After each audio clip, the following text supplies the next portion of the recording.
really. I have one announcement this morning that I want to focus on, and I've written this announcement down because I have a lot to say, and I want to make sure that I cover it all. So you may have already heard, but if you haven't, we're going to be putting up a shelving unit outside the church to assist folks in our community who are dealing with food insecurity. It's a simple and convenient way for those of us who have more than we need to share with those who have less than they need. It's a ministry that my previous church in Lansing had, and it's also a ministry that my family started at my home church, and I know from those experiences that there may be some questions about the whys and the hows of this kind of thing. But before I get to answering those whys and hows, I do want to start with a word of gratitude. We announced this pantry last Wednesday, and I'm already blown away at how generous the response has been. If you haven't seen it, there's a pile of food out there. We filled our collection box multiple times in just the matter of a couple days, and we've raised $525 from the community to help us resupply when that food runs out. But let's start with the whys. Why now?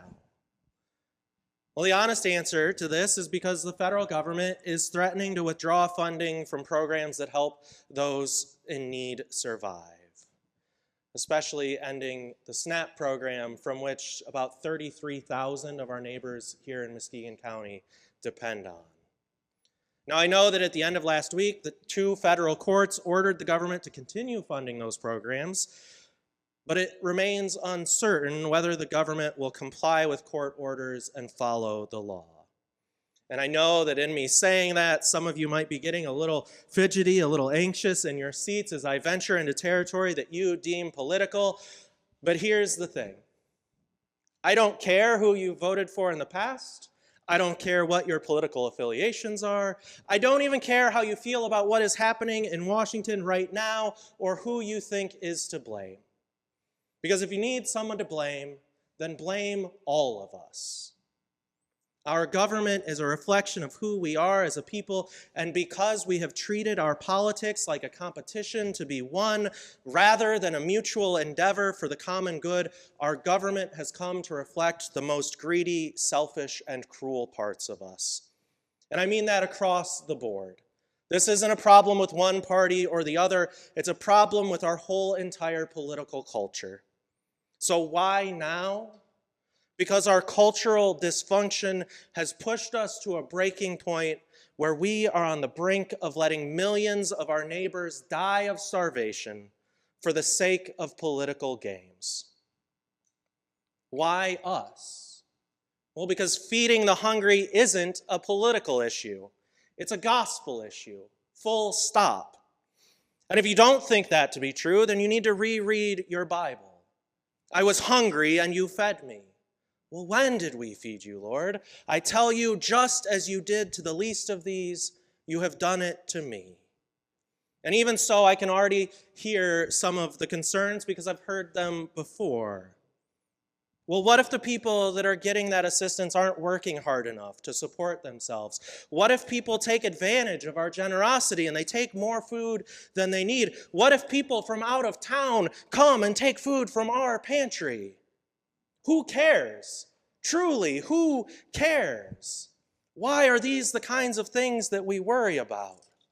If God treated us with the same standards that we treat each other, then heaven would be empty and hell would be full. If someone takes food, they need it. If someone isn't working to support themselves, first of all, there's a million valid reasons that might be. Second, the majority of people that are affected by these programs are women and children, who are exactly the most vulnerable groups of people that the prophets often single out as being worthy of our care. Third, many of the people who receive government benefits are working, and they're being paid less than a living wage. When I worked briefly in retail, I was one of the few people in my department not receiving SNAP benefits, not because I was making enough to live on my own, but because I was fortunate enough to live with my parents and have fewer costs of living. Corporations in this country know that they can underpay their workers to increase their profits, and they leave taxpayers to make up the difference through these programs. The vast, overwhelming majority of people that we are talking about, people who are going to be left without food, are good, honest, hardworking people trying to survive in a system that is rigged against them. The least that we can do is be a small, bright spot in the world. The world is hard enough. Why would we want to make it harder for anyone? And you might ask, well, why not just support food banks? Well, the truth of the matter is that food banks are already stretched beyond their limits. Basically, every nonprofit that's serving our community has been working beyond our capacity for years now. So the reality is that we all need to be a part of the solution because the old ways of doing things are no longer sufficient. Additionally, food banks often have stringent rules about how much and how often a person can receive help from them, and they often require thorough documentation in order to maintain those standards. Now, they have reason for those standards, and those reasons logistically make sense, but those rules can leave people out in the cold when they've exceeded their limits or when they lack proper housing or documentation. So our pantry can, in some small way, help to fill the gaps in the care that food banks provide. And last of all, why here? I sincerely hope that this isn't a question that actually needs answering, but I want to cover all of my bases. Why here? Because there are hungry people here. I know that we can sometimes get caught up in the image of our city as being a place of plenty, and for some of us that is true. But there are people in this community that face food insecurity.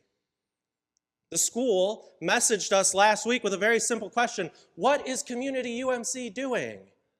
Because they have people who will go hungry without this support. And those kids are our kids. They will go hungry without us. And again, I hope this goes without saying, but just to be clear, there are members of this congregation who struggle with food insecurity. I'm not about to start naming names and putting anyone on the spot, but if you don't already see that, then I need you to realize that we are not talking about people in the abstract here. We are talking about us. We are talking about people that we know and love who need our help. Which brings me to the how. And don't worry, this one's much simpler than the other questions, and you'll get a lot less sermonizing from me in this part. How does it work?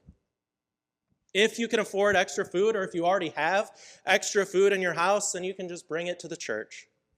If you don't have enough for yourself and you need a little help, then all you have to do is walk up to the shelf, open it up, take what you need.